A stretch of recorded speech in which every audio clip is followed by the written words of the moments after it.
Geheime Meetings, gefälschte Dossiers, manipulierte Medien und mit drin der Barack Obama. Im heutigen Video geht es darum, wie Trump jahrelang attackiert wurde mit bewusst falschen Anschuldigungen und wer da dahinter steckt. Ciao zusammen von unten hier. Herzlich willkommen aus Kalifornien. Eine neue Woche, ein neues Video und von unten hat wieder einen neuen Skandalhammer parat. Es geht Schlag auf Schlag. Wir steigen im Cheatsten ein. Vollgas. Tulsi Gabbard, die neue Chefin der US-Geheimdienst, hat kürzlich geheime Dokumente veröffentlicht. Diese Unterlagen zeigen, dass die Obama-Administration im 2016 Geheimdienstbericht gefälscht hat. Sie haben wissentlich falsch behauptet, Russland habe Trump zu seiner ersten Wahl verholfen. Kurz gesagt, Obama wird vorgeworfen, er habe einen politischen Coup zur Destabilisierung der ehemaligen Trump-Regierung eingefädelt. Tulsi Gabbard hat diesen Skandal als Treasonous Conspiracy, also als verräterische Verschwörung bezeichnet. Was diese Dokumente zeigen, lässt sich aus meiner Sicht nur als verräterische Verschwörung beschreiben. Schauen wir zusammen doch die Hintergründe von dieser ziemlich fiesen Verschwörung mal an. Am ringsten ist es, wenn wir den ganzen Skandal chronologisch durchgehen. Der sogenannte Russia Hoax, also die Behauptung, dass Russland sich in die US-Wahl im 2016 eingemischt hat, hat angefangen noch vor der eigentlichen Wahl. Zwar noch ein bisschen scheu, weil niemand hat dann ernsthaft daran geglaubt, dass Trump gewinnen könnte. Aber nach dem Wahlsieg ist der Schwindel eskaliert, aufbauend auf einem Märchen, wie es mit der Zeit herausgestellt hat. Wie wir jetzt in veröffentlichten Geheimdokumenten lesen können, hat die US-Geheimdienst in internen Bericht gemeldet, es gebe keinen Hinweis auf das Gerücht, dass Russland die Wahl beeinflussen will. Ein Beamter vom Heimatschutzministerium hat dann auch wortwörtlich zum damaligen Chef des US-Geheimdienstes, James Clapper, gesagt: «No indication of a Russian threat». Übersetzt, es gibt keinen Hinweis auf eine Beeinflussung von Russland. Und dann gleich. Genau der James Clapper hat bei öffentlichen Auftritten genau das Gegenteil behauptet. Russland hat mit hoher Zuversicht Hackerangriffe auf Demokraten durchgeführt. Was er aber nie gesagt hat, ist, dass das FBI und die NSA dafür absolut keine Beweise hatten. Im Gegenteil, sie haben diese Gerüchte als unwahrscheinlich bewertet. Im November 2016 gewinnt Trump überraschend gegen Hillary Clinton. Nochmal bestätigt ein frischer Geheimdienstbericht. Es hat keine russische Wahlmanipulation gegeben. Aber diese Meldung wird jetzt plötzlich durch das FBI unter dem James Comey blockiert. Der Bericht wird darum nicht zur Veröffentlichung freigegeben. Ein paar Tage später, am 9. Dezember, hat Obama ein streng vertrauliches Meeting mit seinen wichtigsten Leuten einberufen. Die Teilnehmerliste ist lang. Fast die gesamte Obama-Elite war da dabei. James Clapper, oberster Geheimdienstchef, John Brennan, CIA-Chef, Susan Rice, nationale Sicherheitsberaterin, John Kerry, US-Außenminister, Victoria Nuland. Und was ist denn der Grund für das spektakuläre Meeting?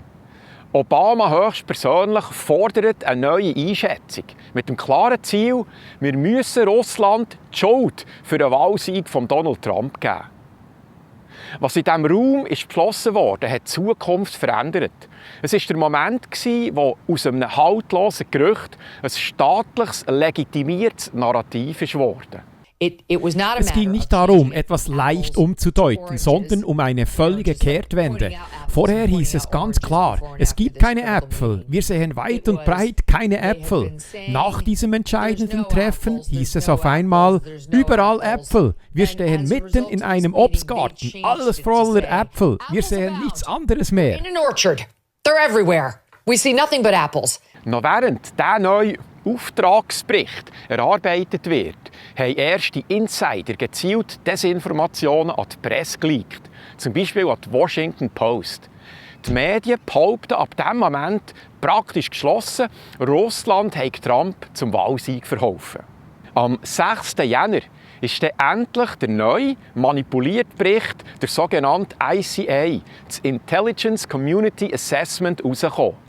Darin wird jetzt offiziell behauptet, Russland hat die Wahl manipuliert, mit dem Ziel, Trump zu helfen. Diese falsche Behauptung begründet man mit einem plötzlich auftauchten neuen Beweis, dem sogenannten Steele-Dossier. Ein unabhängiges Dokument, das von einem britischen Ex-Spion zusammengestellt wurde. Aber jetzt haben die Medien nicht nur den ICA-Bericht, sondern mit dem Steele-Dossier zwei Belege zitieren, die Russland Anschuldigungen bestätigen. Das Narrativ ist endgültig gesetzt. Trump ist gesteuert von Putin. Wer sich skeptisch äußert, ist sofort als Verschwörungstheoretiker gelobt worden. Heute wissen wir, nachträgliche Untersuchungen durch den Kongress haben offengelegt, dass nicht nur der ICA-Bericht, sondern auch das Steele-Dossier extra als Teil des Coup gegen Trump ist fabriziert wurde. Das Steele-Dossier ist übrigens von Hillary Clinton und der Demokratischen Partei in Auftrag gegeben und finanziert worden. Und zwar via die Bude Fusion GPS, wo ihrerseits der Ex-MI6-Agent Christopher Steele gezahlt hat. Der Herr Steele hat fragwürdige Aussagen, Gerüchte und bewusste Desinformationen zusammengesammelt und daraus das sogenannte Steele-Dossier kreiert. Das hat er dann an den Geheimdienst und an die Presse geleakt. Das US-Justizministerium hat das übrigens schon im 2020 zugeben. Item. Tulsi Gabbard, heutige Chefin der US-Geheimdienst, hat so zusammengefasst.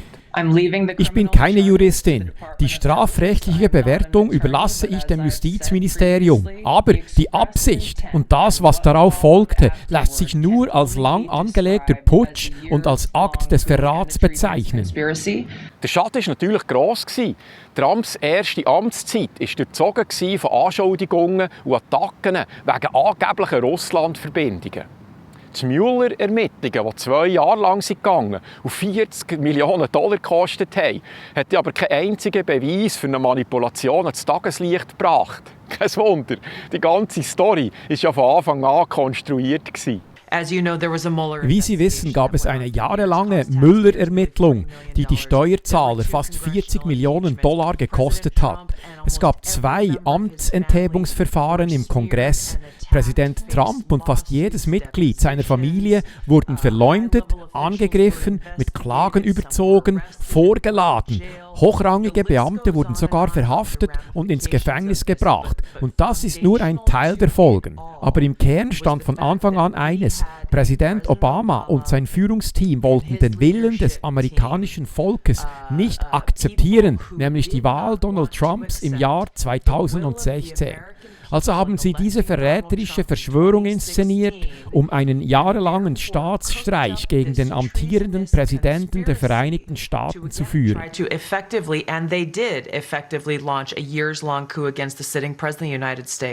Trumps Politik ist massiv blockiert worden und das Misstrauen war weltweit gross. Im Wahlkampf steht ein Mann, der Wladimir Putin lobt und ihm offenbar auch politisch nacheifert. Er hält Putin für einen guten Kerl, da kann ich einfach nicht folgen. Donald Trump hat all diese seltsamen Verbindungen zu Russland. Trump sagt, er bewundere Wladimir Putin und gleichzeitig nennt er George W. Bush einen Lügner. Das ist ein Beispiel dafür, wie das Böse über das Gute siegt. Ich glaube wirklich, dass ein Sieg Trumps ein Geschenk für Wladimir Putin wäre. Die beiden scheinen sich gut zu verstehen. Und jetzt nimmt Putin offenbar das alte KGB-Handbuch hervor, um Trump zu manipulieren. Und Trump tappt genau in diese Falle. Trumps anhaltende Schwärmerei für Putin und wie sehr er sich offenbar politisch und stilistisch an ihm orientiert, ist beispiellos in der amerikanischen Politik.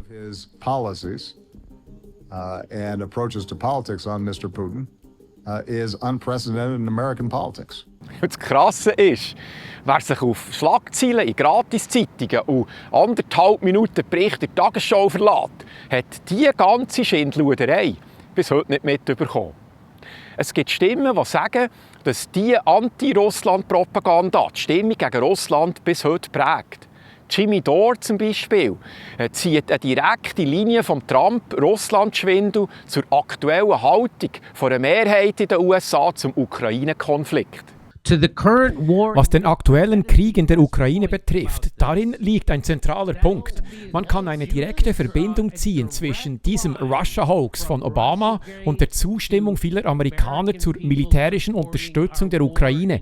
Dafür brauchte man Russland als Feindbild. Man musste erreichen, dass die Menschen Putin ablehnen, dass sie Russland ablehnen, damit sie diesen Krieg mittragen. Einen Stellvertreterkrieg, in dem die Ukraine letztlich als Kanonenfutter dienen sollte, um Russland zu schwächen. Using Ukraine as the cannon fodder to try to damage Russia.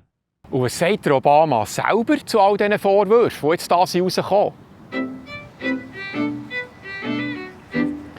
Während da jetzt immer mehr Beweise auftauchen, ist die andere Frage, was sagt eigentlich Obama selber zu diesem Schlamassel?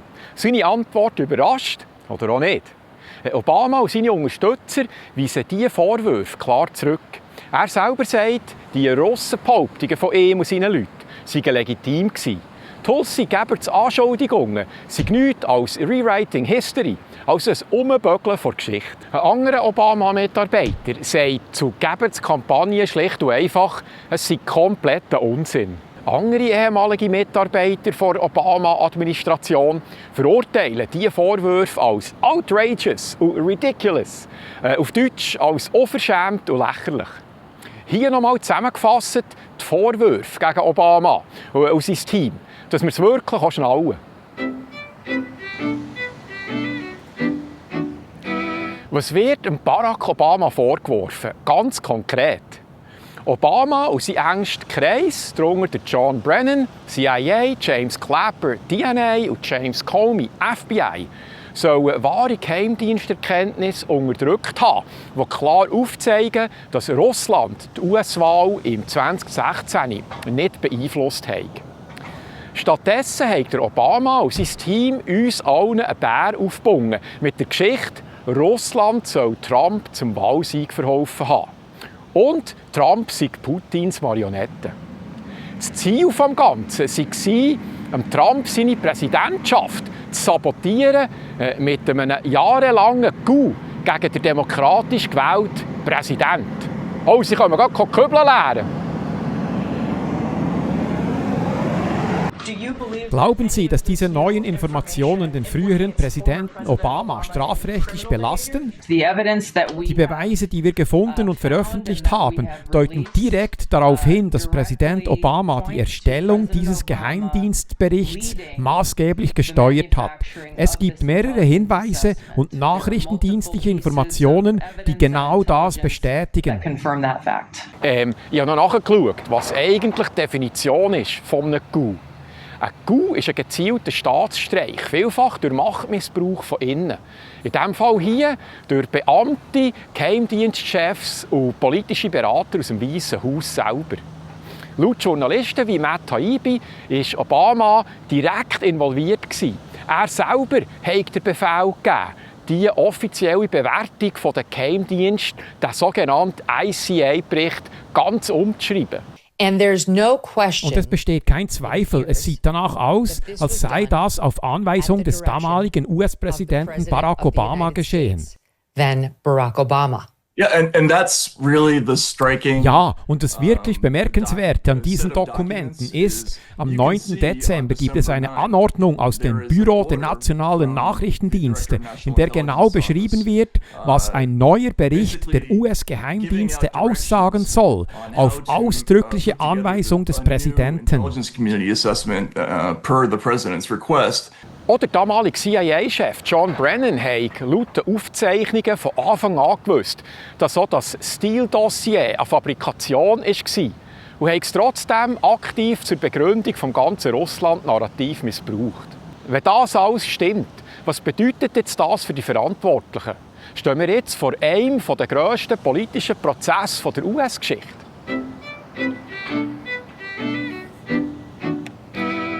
Was könnte jetzt dieser mögliche Coup für Folgen haben? Tulsi Gabbard hat laut eigenen Aussagen alle relevanten Dokumente dem Justizministerium DOJ übergeben, für eine mögliche Ermittlung gegen Obama und sein Team. Donald Trump fordert Anklagen gegen Obama und einen Teil von dem seinen Leuten wegen Hochverrat. Treason, hat er ganz genau gesagt. Auch Republikaner im Senat fordern Konsequenzen. Sie verlangen, dass ein Sonderermittler eingesetzt wird. Das heisst hier Special Counsel. Der soll dann genau abklären über das Ausmaß des Skandals. Aber jetzt greift eben ein entscheidender Punkt. Im Jänner 2020 hat das oberste Gericht, der Supreme Court, entschieden, dass Präsidenten für ihre offiziellen Handlungen im Amt rechtlich immun sind. Sogar wenn sie falsch oder manipulativ gehandelt haben. Obama wird sich darauf berufen und strafrechtlich höchstwahrscheinlich unantastbar bleiben. Wie denken Sie, wie wird sich das Immunitätsurteil des Supreme Court auf Ex-Präsident Obama auswirken? Sie hatten ja auch davon profitiert. Es wird ihm wahrscheinlich sehr helfen. Den Leuten um ihn herum hilft es allerdings überhaupt nicht. Aber ihm selbst wahrscheinlich schon. Er hat Straftaten begangen, daran besteht kein Zweifel. Aber er hat Immunität. Das kommt ihm vermutlich zugute. Anders sieht es hingegen bei Obamas ehemaligen Top-Beamten aus. James Comey, John Brennan, James Clapper, die könnten durchaus angeklagt werden, falls Beweise für absichtliche Falschaussagen oder Amtsmissbrauch vorliegen. Eine letzte Frage steht noch im Raum. Warum kommt das alles jetzt raus? Könnte es alles eine gezielte Ablenkung sein? Weil jetzt werden ja gäng mehr neue Details zum Epstein-Skandal öffentlich. Unter anderem wird gäng sicherer, dass auch Donalds Name in diesen Akten drin steht. Es ist zurzeit aber alles andere als klar, ob ihm dann auch das Fehlverhalten vorgeworfen werden kann. Was meint ihr? Schreibt eure Meinung unten in die Kommentare. Ich bin gespannt, was ihr dazu sagt. Und zum Schluss, wie gäng, noch meine persönlichen Worte. Früher hat mich das Ganze überrascht, auch von Obama. Aber mittlerweile sage ich ja selber gern, dass Politik eine Theaterbühne ist. Jeder spielt eine Rolle mit dem Ziel, an Ohren unsere Stimme abzulächeln. Hintendurch sind es aber Mafia-Fraktionen, die durchaus auch mit harten Bandagen um Macht, Einfluss und Geld kämpfen. Und dieser Fall hier ist halt auch wieder ein gutes Beispiel dafür. Obama, in Europa vielfach noch idealisiert, hat halt einfach seine Rolle als Staatsmann sehr glaubwürdig gespielt. Wie sich jetzt herausstellt, hat aber auch er, hinter verschlossenen Türen, ziemlich fies dreckelt. Hey, voilà, dann würde ich sagen, das war es wieder mal für heute. Merci vielmals noch an alle Unterstützer vom letzten Beitrag.